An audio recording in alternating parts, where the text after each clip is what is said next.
질문 없으신가요? 네, 예, 여기 교실에서. 네. 보리심은 무엇인가요? 보리심은? 지금 질문하는 그 마음이 지향하는 것이 그게 바로 보리심이에요. 자, 지금 혹시 제 질문이 들렸었어요? 보리심이 무엇이냐고 이 강의실에서 질문을 했어요. 그래서 제 답변이 지금 질문하는 그 마음이 지향하는 곳이 바로 보리심이에요. 지향하는 것이. 그래서 왜 그렇게밖에 내가 말을 돌려서 얘기했냐면 보리심의 사전적 의미는 앞에 다 나왔죠? 무상정등 정각이 보리심이에요. 그렇지만 그걸 문자나 언어로 그렇게 규정한다고 그게 보리심이 아니에요. 그렇죠? 그 보리심이 뭐냐? 라고 묻는 그게 보리심이에요. 그래서 왜냐하면 그 자리를 떠나서 보리심이 따로 있지 않습니다. 그래야 본래와 보리가 둘이 아니다 라는 것을 바로 꿰뚫어서 갈 수가 있습니다. 자, 또 다른 질문 있습니까? 네, 천수경은 아시잖아요. 천수경 그 독성을 쭉 하다가 보면 그 참회계라고 하는 그 구절이 나옵니다. 제무자성 종심기. 네. 그 말이 나와요. 그러니까 그 부분, 본문의 그 내용이, 잠깐만요. 어디였죠? 58페이지? 158페이지. 그 중간에 그 얘기예요. 그 두 비구들이 계율을 어기고 죄를 지었는데, 계율을 설한다고 한 법다이 설했다는 얘기는 계율의 원칙을 그대로 얘기를 해준 거예요. 무슨 계율을 어기면은 어떤 벌을 받고 어떻게 된다. 이거를 이제 자기는 제대로 가르쳤다고 생각을 했는데, 유마가 듣기에는 그거는 그 비구들의 죄책감을 더 느끼게 하고 죄를 더 무겁게 했다라는 거예요. 그래서 바로 죄를 없애주는 것이 진짜 대승의 가르침인데, 그들의 마음을 어지럽게 해서는 안 된다. 흔히 우리 다른 종교를 비방하려고 하는 게 아니라, 그 기독교인들을 불교인들이 잘 이해를 못하는 부분은 이 부분에 주여 저희는 죄인입니다. 그리고 원죄설. 저도 솔직히 그 원죄설을 형식 논리적으로 그대로 받아들이면은 끊임없이 죄책감을 갖게 해요. 그리고 노예가 되게 만들어요. 노예 근성이 되게 만들어요. 자유롭지 못하게 해요. 그 죄책감을 없애줘야 돼. 죄책감 없애줘야 돼. 기독교의 원죄설도 다르게 해설할 수 있어요.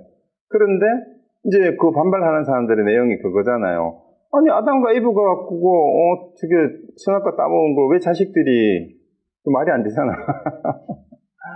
그것도 후손들이 그 원죄를 짊어지고 가야 되냐. 그리고 또 말이 안 되는 게 예수님이 십자가에 못 박히면서 대신 죄를 대속했대. 우리가 지은 죄를 대신 예수가, 그래서 예수가 우리의 죄를 다 대신해서 대속을 했기 때문에 우리는 예수님만 받아들이면은 다 용서를 받는다. 그러면서 온갖 나쁜 짓을 다 해. 이렇게 얘기하는 것처럼 이게 이제 엉터리 기독교예요. 기독교가 원래 그런 거 아니에요. 그 기독교를 잘못 이해하면 그런 거지. 근데 불교인들도 기독교를 그렇게 이해하고 그 기독교가 싫다라고 얘기를 하잖아요. 근데 사실 그게 아니에요. 부처님이 예수님이 말하는 죄 없는 자 저 여인을 돌로 쳐라. 이게 원죄설을 얘기한다고 얘기하잖아요. 그거 아니에요. 지금 네가 일으키는 생각에 죄라는 생각이 없는 사람이거든 네가 돌을 던져라. 죄 없는 자 저 여인을 이제 가늠한 여자를 보고 이제 사람들이 돌팔매질을 하니까 예수님이 죄 없는 자 저 여인을 돌로 쳐라 하니까 다 돌을 내려놓고 다 주물러 썼다 그랬잖아요. 성경에 그렇게 돼 있잖아요. 근데 그때 죄 없는 자가 뭘까? 기독교인들은 심지어 목사님들조차도 우리는 누구나 다 원죄를 가지고 태어났기 때문에 이래가지고 죄 없는 자가 없다. 이렇게 해석을 하는데 그런 거 아니에요. 그러니까 수준이 지금 사실 그 수준밖에 안 되는 거예요. 그게 아니고 불교식으로 그걸 이해하면 죄라는 생각을 지금 일으키지 않는 인간이 있거든. 너가 간음이라는 죄를 생각하지 않고 돌을 던질 수 있으면 던져봐라요. 그게 오늘 유마경하고 그래야 얘기가 맞아요. 여기 뭐냐면 음란하고 그 얘기가 나오잖아요. 음노치를 버리지 않고도 그대로 열반을 간다라는 얘기가 그 얘기잖아요. 근데 그 마음을 그대로 간조하지 못하면서 돌판매질을 하는 거는 이제 원죄설 때문에 돌을 못 던지는 게 아니라 정말로 죄라는 생각에 걸림이 없이 그 돌 던지는 것 자체 돌판매질 하는 것도 사실은 그거는 죄를 짓는 거거든. 다치게 하는 거니까 생명을. 그러니까 이제 그러한 그 자기가 진행되고 있는 이 순간에 간음한 여자, 나쁜 년이라는 생각을 하지 않고 돌을 던질 수 있는 사람이 있느냐. 그렇게 점검을 해봐야 돼요. 그러면은 이제 오늘 유마경에서 그 얘기했던 죄를 무겁게 해서는 안 된다. 죄를 없애주어야 되는데 죄책감을 가지고 이 사람들이 살아가도록 억눌리게 해서는 안 된다라는 그 얘기예요. 물론 잘못한 거는 지적을 해야죠. 그거 잘못했는데 그 죄라고 하는 것도 마음 따라 일어난 것인데 만약에 죄와 마음이 다 없어진다면 그것이 바로 진짜 참회다라는 것을 일깨워줘야 그 죄책감으로부터도 벗어나서 새 출발을 할 수 있도록 해줘야 된다라는 거예요. 그 대속의 의미도 그런 거예요. 대속의 의미도 예수님이 십자가에 매달려서 대신 우리의 죄를 사함을 받았다는 대속도 그런 의미로 해석을 해야 돼요.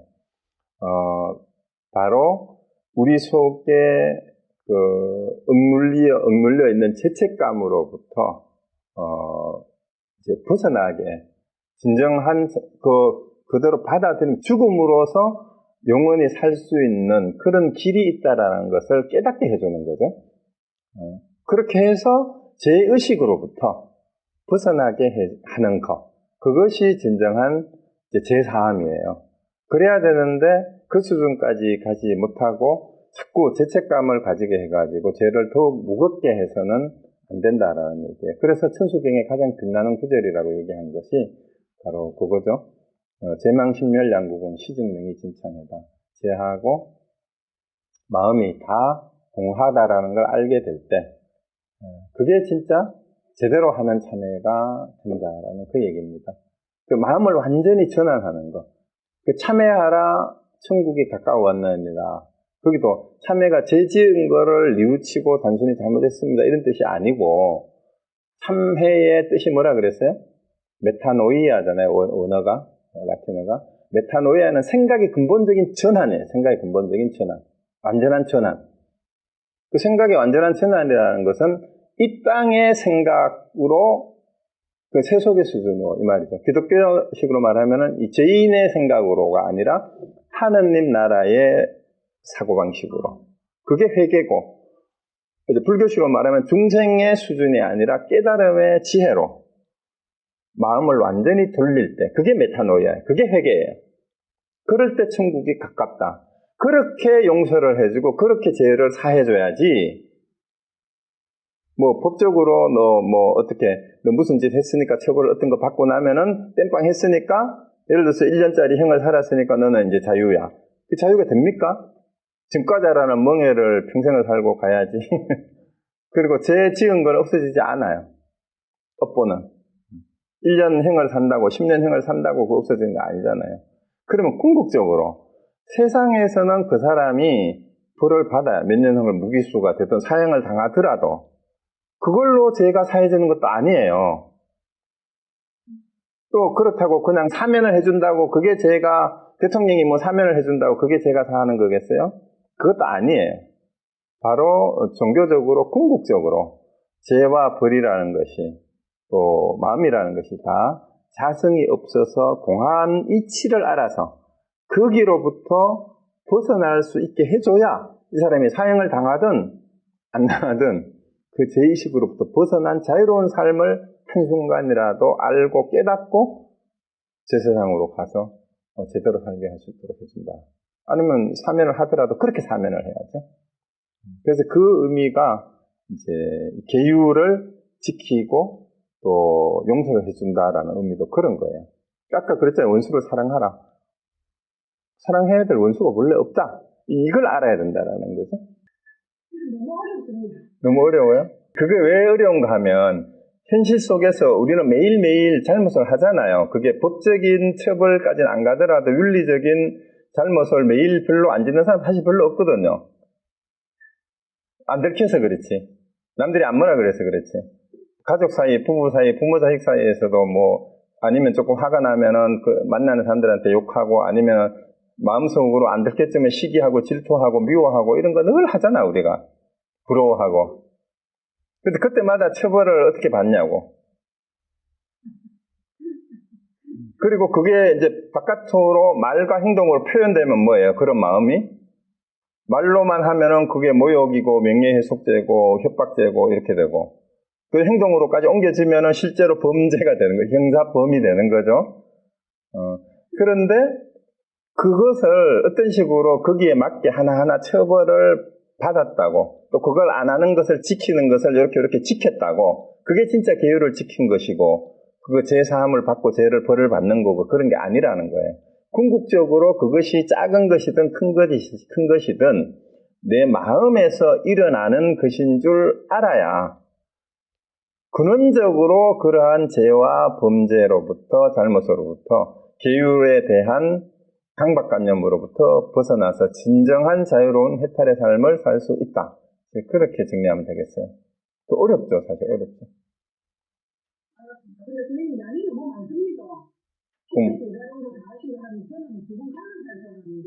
그래서 안 그래도 그 생각도 했어요. 그래서 조금 나누어서 하면 상세하게는 하는데 사실은 한마디로 하면은 어떤 주제를 갖다 대든 다 불이법이다라는 걸 알면 되니까 또 그것이 둘이 아니다만 가지고 계속 하면은 이해를 그렇게 하시면 또 금방 할 수도 있습니다.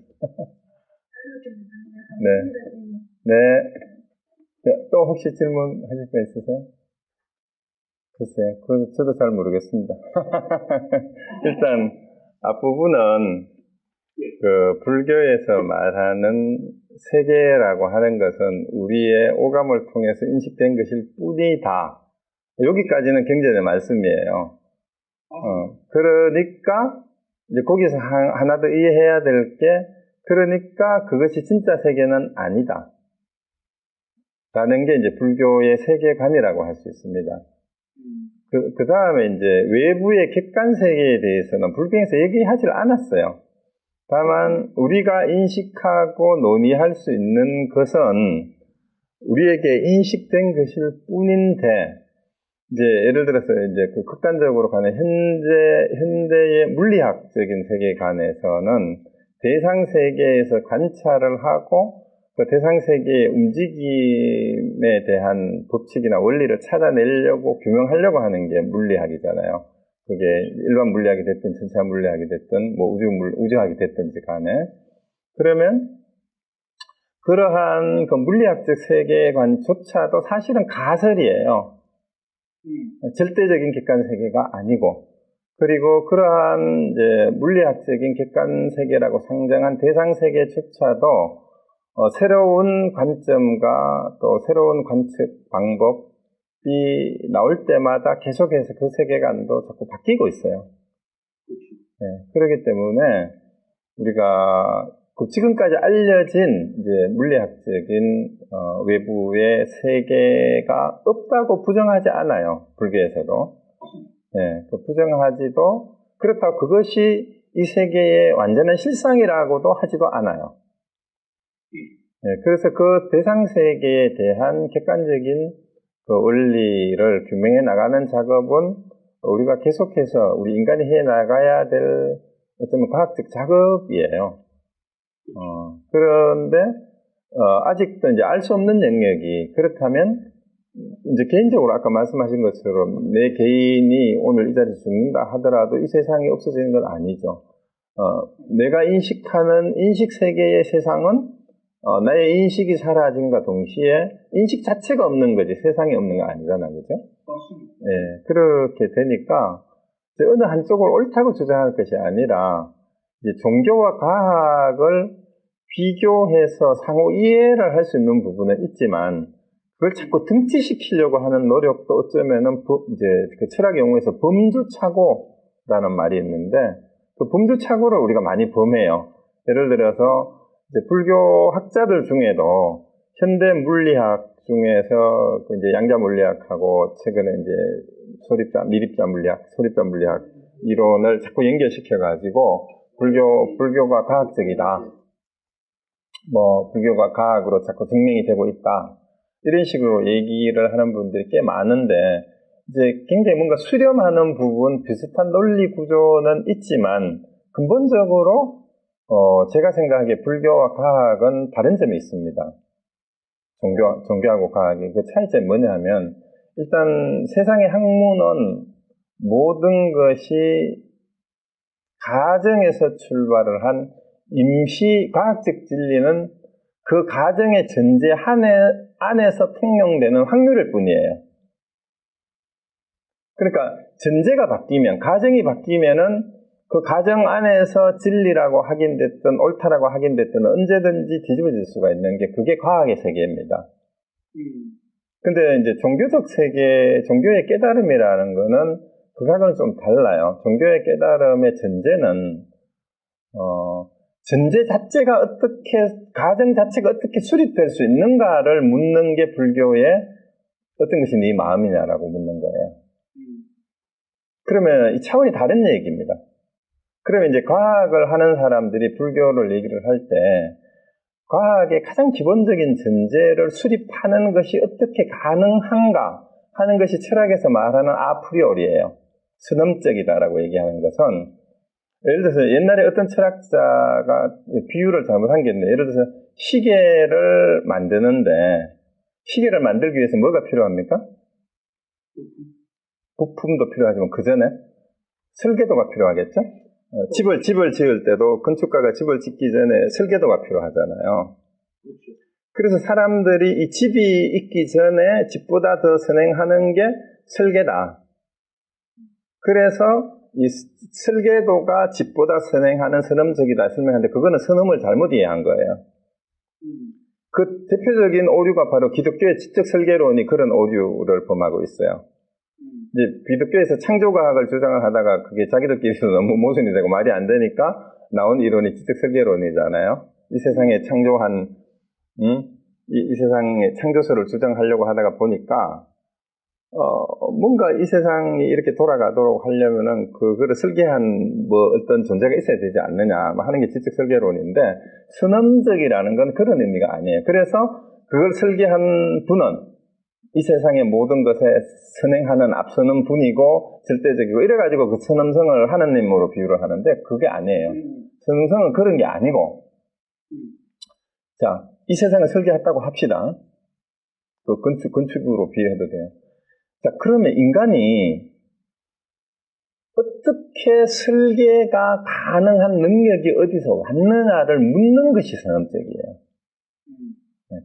그러면 이제 설계도를 보고 집을 짓든 시계를 만드든 어떻게 그 설계도를 보고 집을 지을 수 있는가에 대한 물음이 선험적인 질문이에요. 선험이라는 건 그런 의미예요. 그러면 이제 기독교를 얘기하면 그게 이제 과학과 종교의 차이를 알 수 있는 게 지적 설계론이 예를 들어서 옳다고 가정을 하면 그 지적 설계가 가능한 이유가 뭘까에 대한 대답은 거기서도 못해요. 그러면 우리 불교에서 말하는 마음이다, 본래 마음이다라고 하는 것은 그것을 가능하게 하는 그 주인공이 뭐냐? 그게 마음이다라고 얘기하는 거예요. 그래서 불교는 그게 초점이 맞춰 있는 것이지 세상이 태초에 존재했느냐 안 했느냐 진화론이 맞느냐 창조론이 맞느냐 그런 거를 말하는 게 아니에요. 창조론을 굳이 말하자면은 이제 제가 이해한 불교식으로 기독교의 창세기를 읽으면 태초에 말씀이 있었느라는 요한복음의 얘기를 창세기의 구조로 가지고 오면 이제 창세기에서는 말씀하신 바대로 이루어졌다. 이 구절이 계속 반복돼요. 근데 그걸 불교에 가져오면 말이 어디서 나옵니까? 내가 마음 먹은데 내 마음에서 이루어지는 거예요. 그래서 내가 말한 대로, 내가 마음 먹은 대로 세상이 펼쳐지는 거죠. 그런데 여기서 착각하지 말아야 되는 게 이제 아까 질문하신 것 중에 그러면은 세상이라는 것이 내가 인식한 것일 뿐이다라는 것은 이제 불교에서 그렇게 얘기를 했고 그런데 거기서 더 나가죠. 그래서 내가 마음 먹는 대로 이 세상이 펼쳐진다라고 얘기했을 때, 그 일체유심조라는 얘기를 잘못 이해해서 내가 마음 먹은 대로 세상을 만들어갈 수 있다. 그런데 세상이 내 뜻대로 안 되잖아요. 그게 다른 말이에요, 그게. 일체유심조가 그런 의미가 아니에요. 일체유심조는 앞부분의 얘기예요. 앞부분에 뭐 인식된 것이 일체유심이고, 그렇게 지어진 바가 세상이다라는 게 일체유심조지, 내 마음대로 세상을 내가 휘두르고 싶다. 그럼 내가 내 대통령이 되고 싶다, 그럼 돼야 되고, 내가 최고 부자가 되고 싶다, 그럼 돼야 되고, 내가 제일 힘 좋은 사람이 돼가지고 내 마음대로 해야 되겠다. 그렇게 해야 되는데 안 되잖아. 당장 나가서 야, 내가 왕이야 하는데 그냥 바로 얻어터지고 깨갱해버리잖아. 그래서 그런 의미가 아니에요. 세상의 내 뜻대로 세상이 움직여간다라는 것은, 그때 세상은 뭐냐 하면은 이미 관계가 설정이 돼버려요. 세상을 내 마음대로 한다고 했을 때는 나와 세상과의 관계의 매점의 시작인데, 내가 생각을 하든 말을 하든 행동을 했을 때 상대방에 대한 리액션이 반드시 따라와요. 그 리액션은 내가 예상할 수 있는 부분이 아니에요. 맞습니다. 그러니까 내 뜻대로 되지 않죠, 그거는. 그런 세상은. 그래서 객관 세계를 내 마음대로 지배한다라는 얘기가 아니에요. 다만 세상이 나의 인식일 뿐이다라고 하는 것은, 나의 인식의 수준을 벗어나서 내가 세상을 파악할 방법이 달리 없다라는 걸 얘기할 뿐이에요. 그래서 이제 과학자들은 외부의 객관 세계의 세상의 현실을 뭔가 객관적으로 파악하려는 노력을 계속할 뿐이에요. 그 노력은 제가 생각엔 끝이 없어요. 완성되는 건 없습니다. 예, 논리적으로 유사한 구조는 분명히 있어요. 그리고 어떤 그 파장이라고 하든 빛이라고 하든 그 입자라고 하든, 입자설이든 파동설이든 어떤 에너지가, 예를 들어서 우리 인간관계에서 표정만 지어도 상대방의 마음의 변화가 몸의 변화까지 가지고 오잖아요. 이렇게 막 핍박하는 무서운 눈으로 이렇게 상대방을 쳐다보면 상대방 몸이 움찔하잖아요. 그게 파동이 그랬든 입자가 그랬든 내가 이렇게 딱 했을 이 표정만 가지고 상대방은 가소롭다고 웃거나 겁이 나서 움찔하거나, 이 분명히 뭔가 그 기운의 에너지는 어떤 식으로든 전달이 되죠. 그런 점에서 유사한 측면이 있다고는 할 수 있지만, 이제 기본적으로 제가 생각하는 차이가 뭐냐 하면, 이제 양자역학에서 얘기하는 그 대상 세계는 이제 어디까지 왔냐 하면은 주관과 객관을 정확하게 분리할 수 없다라는 것까지 왔어요. 왜냐하면은 대상을 관찰하는 관찰 행위 자체가 대상에 영향을 미치는 거예요. 그렇기 때문에 우리가 정확하게 대상을 관찰할 수 없다라는 거죠. 왜냐하면 관찰하는 행위 자체가 대상에 영향을 미치기 때문에. 맞습니다. 예. 근데 이런 거는 불교하고 아주 유사한 구조가 있지만, 아까 얘기했듯이 과학의 세계와 불교에서 말하는 깨달음의 세계는 근본적인 출발점이 좀 달라요. 다르기 때문에 그 유사한 점이 수렴되는 부분은 그냥 그대로 이제 비유로 이제 예를 들어서 이해하는데 그런 부분이 있구나 하고 이해하는 거는 제 생각에는 굉장히 도움이 될 수도 있어요. 불교를 이해하는 데도 도움이 되고 이제 물리학을 이해하는 데도 도움이 될 수는 있습니다. 그렇지만 제가 생각하기에는 아직까지 그 선험적이라고 하는 부분에 대한 그 마음의 문제가, 뭔가 마음이 둘이냐 아니냐도 이제 물리학이나 심리학에서도 이미 이제 불교적인 그 논쟁을 가지고 계속 논쟁을 하고 있어요.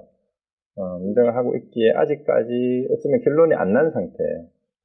안 난 상태인데, 그 부분을 계속, 사실 우리도 이제 불교를 공부하는 사람들도 이제 물리학계의 최근 그 경향이라든가 심리학자들의 그 최근 연구 성과 같은 것들도 이제 시대에 뒤떨어진 무식한 소리를 하고 있으면 안 되죠. 그래서 공부를 하면서 정말 수렴이 되는 부분은 어떤 부분이고, 또 여전히 아직까지도 이제 딱 맞지 않은 갭이 어느 정도 있는가, 이 부분이 어떻게 극복이 될 수 있는 건지, 아니면은 진짜 이제 그 범주 자체가 다른 영역인지, 이런 부분을 하나하나 이렇게 그 해가는 것도 공부라고 생각합니다. 아직까지 이것이 맞다, 아니다라고는 딱 잘라서 얘기하기는 좀 힘든 것 같습니다. 너무 제가 진짜 궁금해가지고 좀 네네. 여쭤봤어요. 네, 관심을 가지고 계속 같이 공부해야 될 부분인 것 같습니다. 네, 반갑습니다. 네. 네. 네, 다음에 뵙겠습니다.